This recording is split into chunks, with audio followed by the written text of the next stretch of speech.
Initiative Psychic Energy, by Warren Hilton. Chapter 1.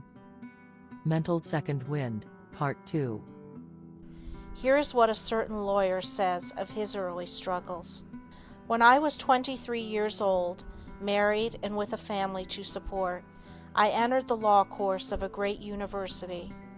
Of the many students in my class, 7, including me, were making a living while studying law.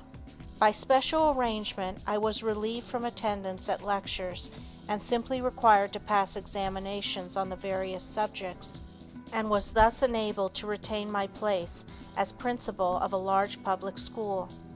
During the third and last year of my law course, I was principal of a public school of 2,000 children and an alternate night school with an enrollment of 750, and I worked at the law 3 nights in the week and all day Sunday. After 8 months of this, the final examinations came around. They consumed a full week, from 9 in the morning until 5 or 6 at night. I had no opportunity for review, so I rented a room near the law school to save the time going and coming, and reviewed each night the subjects of examination for the following day. I did not sleep more than 2 hours any night in that week. On Thursday, while bolting a bit of a luncheon, a fishbone stuck in my throat.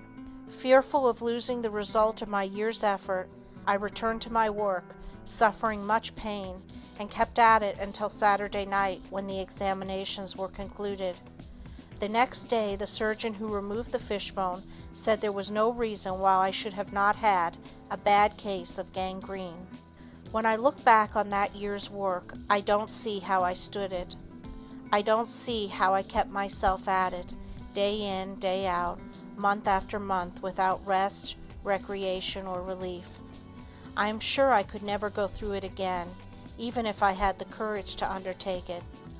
I ranked second in a class of 180 in my law examinations, won the second prize for the best graduating thesis, received a complimentary vote for class oratorship, and much to my surprise, was soon after offered an assistant superintendency of the public schools by the school board, who knew nothing of my studies and thought my work as a teacher worthy of promotion.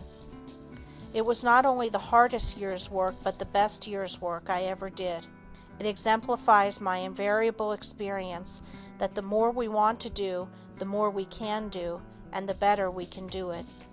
The following is an extract from a letter quoted by Professor James, as written by Colonel Baird Smith after the siege of Delhi in 1857, to the success of which he largely contributed.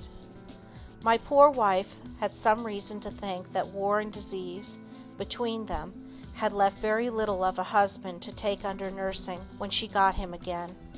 An attack of scurvy had filled my mouth with sores, shaken every joint in my body, and covered me all over with scars and livid spots, so that I was unlovely to look upon.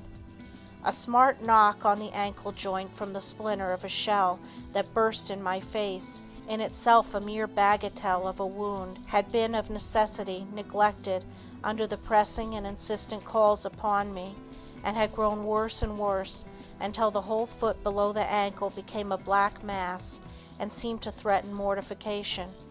I insisted, however, on being allowed to use it until the place was taken, mortification or no, and though the pain was sometimes horrible, I carried my point and kept up to the last. On the day after the assault, I had an unlucky fall on some bad ground, and it was an open question for a day or two whether I hadn't broken my arm at the elbow. Fortunately, it turned out to be only a severe sprain, but I am still conscious of the wrench it gave me. To crown the whole pleasant catalogue, I was worn to a shadow by a constant diarrhea, and consumed as much opium as would have done credit to my father-in-law, Thomas de Quincey. However, thank God, I have a good share of tapelism in me, and come out strong under difficulties. I think I may confidently say that no man ever saw me out of heart, or ever heard a complaining word from me, even when our prospects were gloomiest.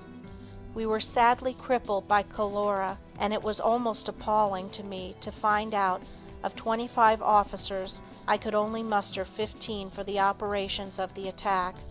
However, it was done, and after it was done came the collapse. Don't be horrified when I tell you that for the whole of the actual siege, and in truth for some little time before, I almost lived on brandy.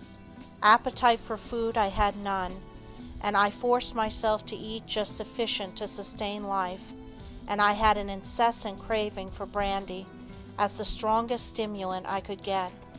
Strange to say, I was quite unconscious of its affecting me in the slightest degree.